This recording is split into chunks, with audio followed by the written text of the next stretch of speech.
अभी मैंने सुबह ही न्यूज़पेपर में देखा कि जो बीजेपी सरकार है वो बहुत बड़े बड़े वादे कर रहे हैं कि जैसे कि उनको गैस सिलेंडर में बहुत ही कटौती मिली है, मतलब फ़ायदा हो रहा है, उनको रेट बहुत कम कर दिए गए हैं, बिजली में भी राहत देने वाले हैं। अगर वादे कर रहे हैं तो उस हिसाब से हमारे ही गुजरात में भी उनको इस तरह से वादे करने चाहिए। और हमारा रेशन भी बंद हो गया है, इधर सिक्का मार दिया है। कितनी बार तो फॉर्म भर के आए, वे कितनी बार धक्का खिलाते बोले अब भी नहीं तो 2-3 महीने के बाद चालू होगा, 2-3 महीने के बाद। ऐसे ही चल रहा है 2 साल से। महाराष्ट्र में मिल रहा है तो गुजरात में भी मिलना चाहिए ना। तो महिलाएं हैं जिसको बहुत ही महंगाई का सामना करना पड़ रहा है। वादे तो होते हैं पर मिलता नहीं है। युवाओं को रोजगार तो कोई देते नहीं है, खाली बोलने के वादे हैं, देते नहीं है युवाओं को रोजगार। बड़ी बड़ी डिग्रियां होने के बावजूद भी उनके पास अच्छी नौकरियां नहीं हैं। मैंने तो ऐसे भी एग्जाम्पल देखे हैं कि एमबीए किए हुए लोग अभी यहाँ पे अहमदाबाद में ऑटो रिक्शा चला रहे हैं।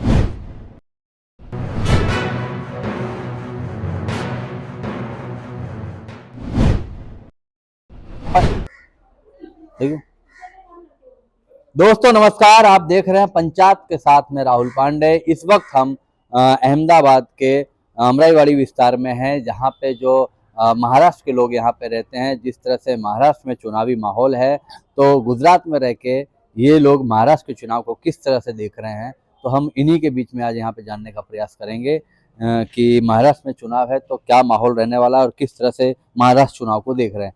जी, आपका नाम क्या है? मेरा नाम जयराज सिंह चौहान है और बस यही कहना चाहता हूँ कि अभी जो इलेक्शन का माहौल है तो सारी पार्टियां बहुत मतलब वादे निभा की कोशिश करती है कि बहुत बहुत बड़े बड़े वादे करते हैं कि हम ये देंगे वो देंगे। अभी मैंने सुबह ही न्यूज़पेपर में देखा कि जो बीजेपी सरकार है वो बहुत बड़े बड़े वादे कर रहे हैं कि जैसे कि उनको गैस सिलेंडर में बहुत ही कटौती मिली है, मतलब फ़ायदा हो रहा है, उनको रेट बहुत कम कर दिए गए हैं, बिजली में भी राहत देने वाले हैं। और साथ में जो हेल्थ है वो हेल्थ में भी वो 5 लाख तक का वो लोग मतलब इंश्योरेंस देने वाले हैं।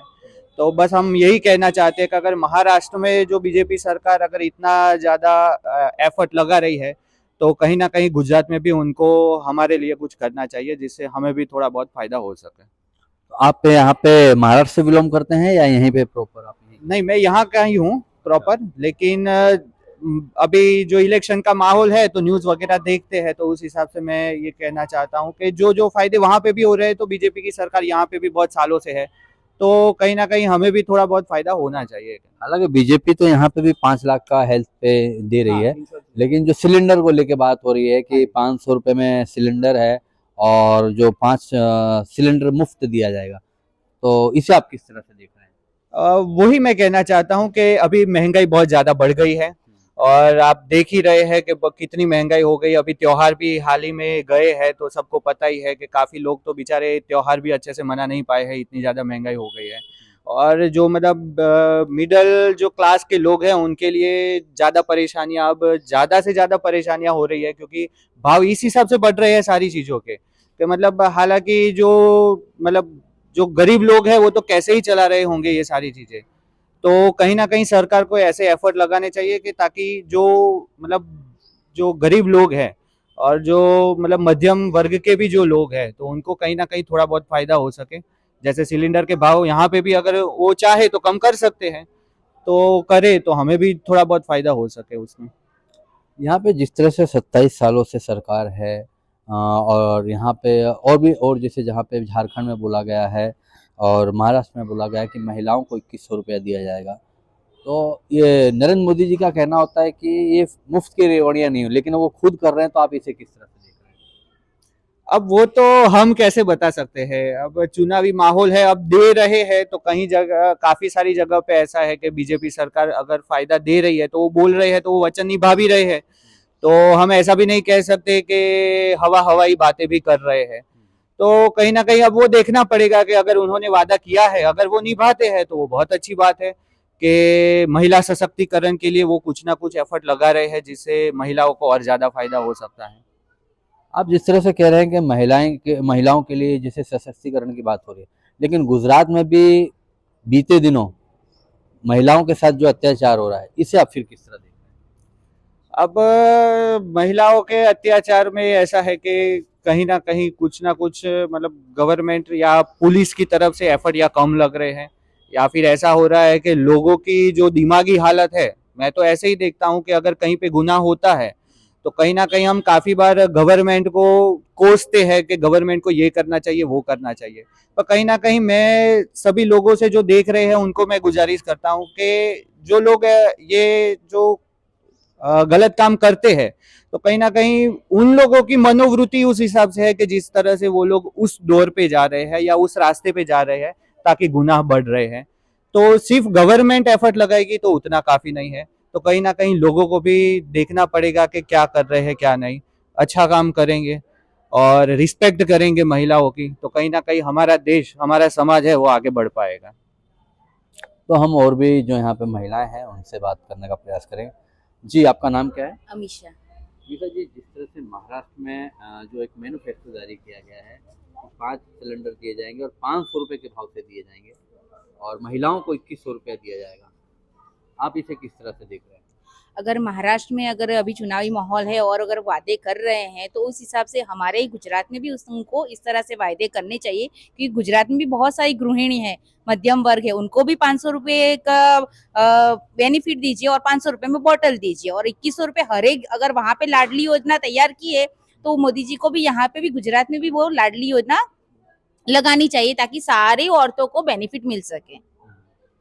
तो आपको लग रहा है कि जिस तरह से वहाँ पे 2100 रुपये महीना दिया जाएगा तो फिर यहाँ पे भी तो सरकार पिछले 27 वर्षों से, तो यहाँ पे गुजरात की महिलाओं के साथ कहीं कहीं ना ऐसा लग रहा है कि अन्याय हो रहा है? हाँ, जरूर कहेंगे कि अन्याय हो रहा है, गुजरात की महिलाओं को भी देना चाहिए क्योंकि सबसे ज्यादा आप बेनिफिट देखो तो यहाँ से ही उनको एफर्ट मिल रहे हैं। तो भाजपा की सरकार को ये भी देखना चाहिए, अगर महाराष्ट्र में दे रहे हैं तो गुजरात में भी उनको महिलाओं के लिए कुछ ना कुछ करना ही चाहिए।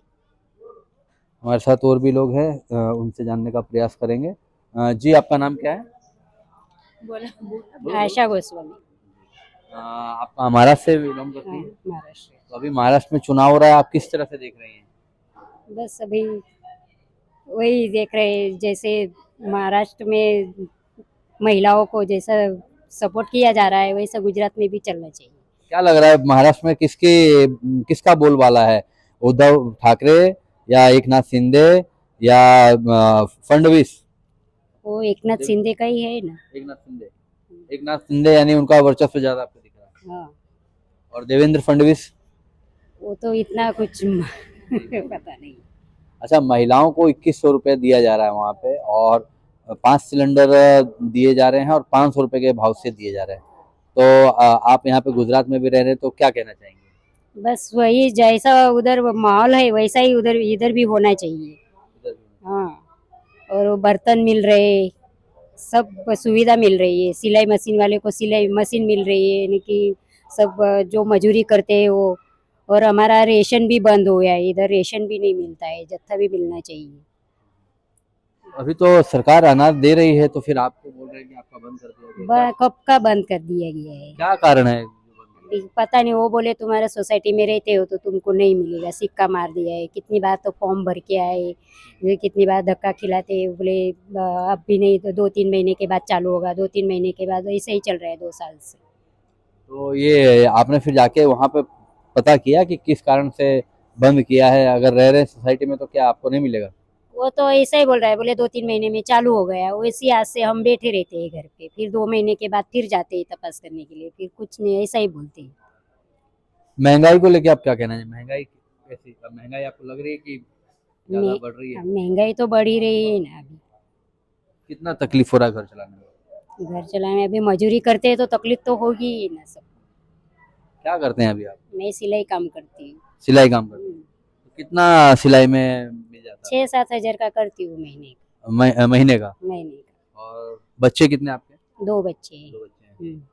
और आपके हस्बैंड क्या कर रहे हैं? हस्बैंड लेट मशीन का करते हैं, 17-18 हजार कमाते हैं महीने का। अभी घर चलाना इसमें भी मुश्किल है, यानी अब 2 जन, पहले 1 जन के ऊपर चलता था लेकिन अब 2 जन कमा रहे, तो वही अभी भी तकलीफ है। अभी जैसे जैसे बड़े बच्चे बड़े होंगे, उनके सिल पढ़ाई है, उन्हें ये सब तो तकलीफ तो होगी ही। हम और भी लोगों से जानने का प्रयास करेंगे। हाँ, आप महाराष्ट्र से हाँ, belong महाराष्ट्र के हैं। महाराष्ट्र के हैं? क्या नाम है आपका? ममता विजय माली।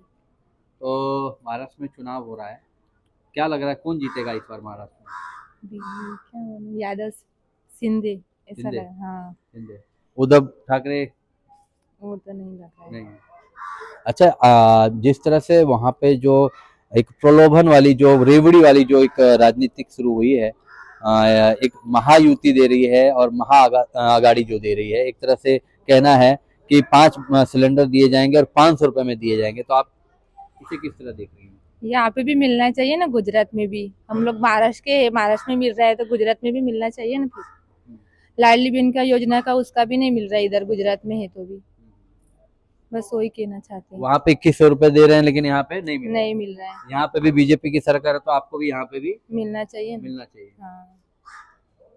तो हम और भी लोगों से जानने का प्रयास करेंगे। जी, आपका नाम क्या है? अच्छा सी आप भी महाराष्ट्र से नहीं, यहीं से? किस तरह से देख रहे हैं जिस तरह से महाराष्ट्र में मुफ्त की रेवड़ियां दी जा रही हैं, हाँ, वहाँ 5 पे सिलेंडर दिया जा रहा है, 500 रुपए के भाव से दिया जा रहा है, किस तरह से आप देख रहे हैं? हाँ, वहाँ पे तो महिलाओं को बहुत सुविधा दिया जा रहा है। अभी सुनने में, अब तो मैं तो यहाँ की हूँ, गुजरात की हूँ, और बहुत सारी सुविधाएं कि बच्चों को भी फीस में निःशुल्क शिक्षा हो रही है, प्राइमरी में हो कि सरकारी स्कूल में, बच्चों को सारी तरह से सुविधाएं हो रही है। यहाँ पे बहुत सारे हमको लगता है कि महाराष्ट्रीयन औरतें महिलाएं हैं जिसको बहुत ही महंगाई का सामना करना पड़ सर, और अब बेरोजगारी के हिसाब से बच्चे हैं, फीस से बढ़ गई, अभी दिवाली का त्यौहार आ रहा है, सबके हाथ के बजट के खत्म हो रहे हैं, तो यहाँ पे भी थोड़ा होना चाहिए। राशन कार्ड की हो रही है तो राशन कार्ड में बहुत ही तकलीफ हो रही है सर, कि बहुत बार जाते हैं और बोलते हैं महीने के बाद चालू हो जाएगा, हमको जो मिलता था वो भी बंद हो गया है।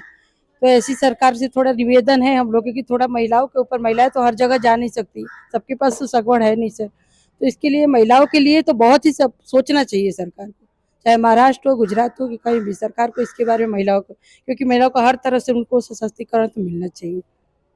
वहाँ पे 2100 रुपया दिया जा रहा है लाडली बहना के तहत पे, तो यहाँ पे भी आप लोग को लगता है कि पिछले 27 सालों से सरकारें हैं तो यहाँ पे भी महिलाओं को यहाँ पे कोई सुविधा की बहुत वादे तो होते हैं पर मिलता नहीं है सर, यहाँ पे बहुत परेशानी होती है, मिलता नहीं है, कोई सुविधा नहीं मिलती है। बीच में 500 जनरल खाते में आता, वो भी बंद हो गया है, तो ये वादे किस काम के? वादे करने से सरकार से निवेदन है कि वादे जो करो उसको परफेक्ट कीजिए, कि महिलाएं भी खुश रहे। आपको बार बार इलेक्शन में आप जीतते आ रहे हैं तो अच्छी बात है, बहुत शुभकामना के साथ जीते आ रहे हैं, तो हमारी ऐसी कामना है कि आप जीते, बीजेपी हो कि कोई भी हो, मिलना तो चाहिए महिलाओं को। यानी महिलाओं को घर चलाना है, महंगाई की मार है, और जिस तरह से वहाँ दिया जा रहा है तो यहाँ पे भी देना मिलना चाहिए, हाँ मिलना चाहिए। और आप बता रहे राशन, आपको राशन तो भी सब 80 नहीं करोड़ लोगों को राशन नहीं मिलता है, बंद हो गया है सर। कितनी बार फॉर्म भर के आते हैं, बोलते हैं कि आएगा, चालू हो जाएगा, मैसेज आएगा, मोबाइल पेपर नहीं मिलता है, कुछ भी नहीं मिलता। बोल रहे हैं कि आपका चालू हो जाएगा, फॉर्म भर दीजिए, आपका हो गया है, मैसेज आएगा, मोबाइल पे आएगा, एक बार ट्राई करिए। फिर बहुत बार जाते हैं हम लोग। कितने समय से आपको नहीं मिल रहा है? हमको 4 साल से नहीं मिल रहा है। 4 साल से आपको राशन नहीं मिल कोरोना रहा? में 2 बार मिला था, उसके बाद नहीं मिल रहा है। तो वो तो बोल रहे हैं कि हमने घर घर लोगों को राशन नहीं। दिया है, गरीबों को मैं यही 80 तो मैं बोल रही हूँ कि झूठे वादे हैं, नहीं मिलता है, हमें ही नहीं, बहुत सारी महिलाओं को नहीं मिलता है सर। बहुत सारी महिलाएं से वहाँ लाइन में लगती हैं, फिर जाके धक्का खाती है, 2-3 बज जाता है, हमारे बच्चों को स्कूल भेजना होता है, महिलाओं को कितना काम होता है, तो नहीं मिलता है सर। अभी आप क्या करते हैं? अभी मैं सरकारी यहाँ पे प्राइवेट नौकरी करती और घर में कितने बच्चे हैं आपके? हूँ, 2 बच्चे हैं सर। और दोनों आपका बच्चों को भी कोई सुविधा नहीं मिलती है, स्कूल से कुछ भी नहीं मिलता है, स्कॉलरशिप भी नहीं, कुछ भी सुविधा नहीं मिलती है। तो ये खाली बस वायदे हैं, सब झूठे हाँ यानी वादे, कागजी? मेरा कहने का मतलब तो यही है कि जो आप वादे कर रहे हैं वो कीजिए, महिलाओं को थोड़ा प्रसन्न होना चाहिए, प्रसन्नता होनी चाहिए, ऐसा मैं कहती हूँ। तो दोस्तों, हम और भी लोगों से जानने का प्रयास करेंगे। जी, आपका नाम क्या है? बेला बंसोड़े।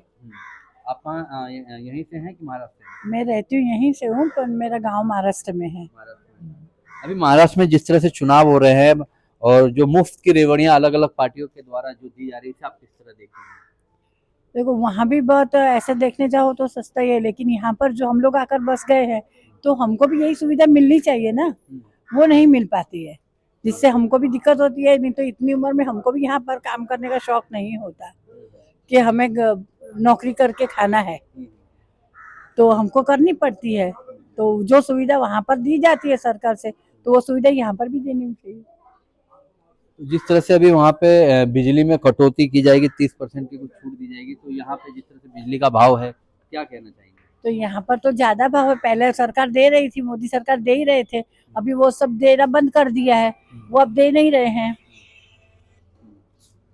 तो उनको बिजली में भी हमको डिस्काउंट देना चाहिए। ताकि हमको थोड़ा बहुत सुविधा मिले।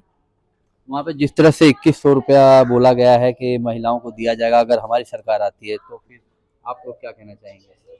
अगर वहां पर दिया जो भी सुविधा है वहां पर जो दी जाती है, अगर यहाँ पर महाराष्ट्र की महिला जो वहाँ महाराष्ट्र छोड़कर यहाँ पर आई है तो उनको भी अगर वो मिलती है तो वो भी खुश रह सकती है और उनका घर भी चला सकती है, ताकि उनको अपना देश छोड़कर यहाँ पर आने की जरूरत नहीं है।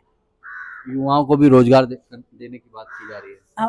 युवाओं को रोजगार तो कोई देते नहीं है, खाली बोलने के वादे हैं, देते नहीं है युवाओं को रोजगार। यानी सब झूठे वादे हैं। हाँ, और वहाँ पर सरकार देखो महाराष्ट्र में सीनियर सिटीजन को बस में फ्री है और यहाँ पर हमारे सीनियर सिटीजन है तो ना बैठने की जगह मिलती है, बस में खड़े खड़े जाना पड़ता है, या फिर कहीं जाना है तो हमको लाइन में खड़ा रहना पड़ता है।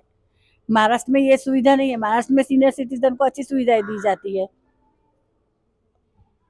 तो हम और भी लोगों से जानने प्रयास करेंगे।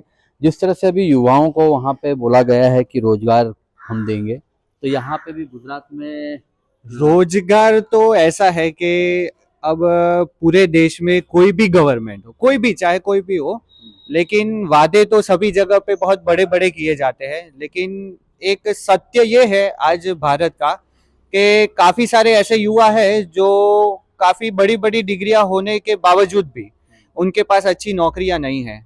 मैंने तो ऐसे भी एग्जाम्पल देखे हैं कि MBA किए हुए लोग अभी यहाँ पे अहमदाबाद में ऑटो रिक्शा चला रहे हैं। तो इतनी ज़्यादा बेरोजगारी है, तो सरकार को कहीं ना कहीं बेरोजगारी दूर करनी चाहिए और नौकरियां देने में तो विफल ही है, चाहे कोई भी सरकार हो। तो यही निवेदन है कि चाहे कहीं की भी और कोई भी सरकार हो तो युवाओं की तरफ थोड़ा ध्यान दे और युवाओं के भविष्य के साथ ये सारा खिलवाड़ हो रहा है। तो कुछ ऐसे प्लान्स या कुछ ऐसे डेवलपमेंट्स हो ताकि ज़्यादा से ज़्यादा नौकरियां युवाओं को मिले और अच्छे से सेटल हो पाए। अभी एक नारा बड़ा गूंज रहा है जोर शोर से, बटेंगे तो कटेंगे। इसे आप किस तरह देख रहे हैं? कहीं ना कहीं वो हिंदुओं को एक साथ जोड़ने की बात कर रहे हैं और एक तरफ से पर्सनली मैं उसको पॉजिटिवली ले रहा हूँ, क्योंकि अगर दूसरे कोई भी समाज में अगर देखने जाए तो यूनिटी जो कही जाती है वो हमारे हिंदुओं में बहुत कम पाई जाती है। अलग अलग ये ब्राह्मण है, ये क्षत्रिय है, तो इस तरह से लोग बटे हुए हैं अभी हमारे भारत में। तो मैं इस तरह से देखता हूँ कि कहीं ना कहीं सही ही स्लोगन है कि जात पात छोड़ के हिंदुओं को एक साथ जुड़ना चाहिए ताकि हमारे देश में हिंदू सुरक्षित रहे, एक साथ रहे और एकता बनी रहे सबके। इसका मतलब आप फिर जब जिस तरह से बोल रहे हैं कि हिंदू सुरक्षित रहे, इसका मतलब आप सीधी तौर पे नरेंद्र मोदी के कामों पे सवाल उठा रहे हैं? कोई कामों पे सवाल नहीं उठ रहा है, लेकिन ठीक है, आप जैसे बोल रहे हैं अभी प्रधानमंत्री आपको मालूम है नरेंद्र मोदी हैं। हाँ जी, उनका एक अलग ही चेहरा आज पूरे देश में देखा जा रहा है। हाँ जी। उसके बाद भी आप लोग को ऐसा लग रहा है कि अब हिंदू में खतरे की घंटी दिख रही नहीं, है? उनके खतरे रहते भर में अपने आप को सेफ नहीं, मान रहे हैं आप? खतरे की घंटी नहीं है। मैं इस तरह से नहीं देख रहा कि असुरक्षित है इसलिए हमें संगठित होना चाहिए। मैं इस तरह से देख रहा हूँ कि एक साथ मिलके हमें सबको आगे बढ़ना चाहिए। मैं ऐसा मतलब अलग सोच नहीं है कि भाई दूसरों के प्रति नफरत रखनी चाहिए या दूसरे समाज के प्रति नफरत रखनी चाहिए। मैं तो सिर्फ इतना पॉजिटिवली वे पे ले रहा हूँ कि सब लोगों को साथ में मिलके आगे बढ़ना चाहिए और जो हिंदू समाज है तो सबको एकता होनी चाहिए सब में। अभी तक इससे पहले यानी एकता आपको नहीं लग रहा था? चुनाव के टाइम पे ही ऐसे क्यों मुद्दे और नारे आते हैं? अब चुनाव के टाइम पे क्यों आते हैं वो तो मुझे पता नहीं है, लेकिन आपने जो बताया कि भाई स्लोगन ये है तो आप किस तरह से देखते हैं, तो बस मैं वो स्लोगन की ही बात कर रहा हूँ। हालांकि चुनाव में कहीं ना कहीं वो सारे मुद्दे भी आ ही जाते हैं, लेकिन बात भी सही है। इसके मुद्दे यानी इफेक्ट करेगा महाराष्ट्र चुनाव में या झारखंड? महाराष्ट्र चुनाव में शायद कर सकता है, क्योंकि शिवसेना ने पहले काफी अच्छा काम किया है और हिंदुओं का कहीं ना कहीं शिवसेना के साथ जुड़ाव ज्यादा है। तो उस हिसाब से अगर देखने जाए तो कहीं ना कहीं ये स्लोगन कुछ ना कुछ तो इफेक्ट कर ही सकता है। तो दोस्तों ये थे जो महाराष्ट्र में के लोग जो गुजरात में आके रह रहे हैं, किस तरह से चुनावी जो मुद्दे हैं, जो वादे हैं, जो मुफ्त की जो रेवड़ियाँ हैं उसको लेके लोगों का एक अलग अलग राय थी। उनका कहना था कि बस वादे होते हैं पर सच होते नहीं है, बस वादे करके जाते हैं, मिलता कुछ नहीं है। बस आम जनता को महंगाई की मार झेलनी पड़ रही है। लेकिन जिस तरह से अगर महाराष्ट्र में अगर वादे कर रहे हैं, अगर वहाँ उनकी सरकार बनती है तो पिछले 27 वर्षों से गुजरात में भी इन्हीं की सरकार है, तो फिर हमको भी वो सुविधाएं दी जाए। तो बस यही थी, इस तरह से हमारा एक मुहिम चल रहा है महाराष्ट्र चुनाव को लेके, आगे भी और भी हम आगे कार्यक्रम करते रहेंगे। तो आप बने रहें पंचायत के साथ। मैं राहुल पांडे, अहमदाबाद।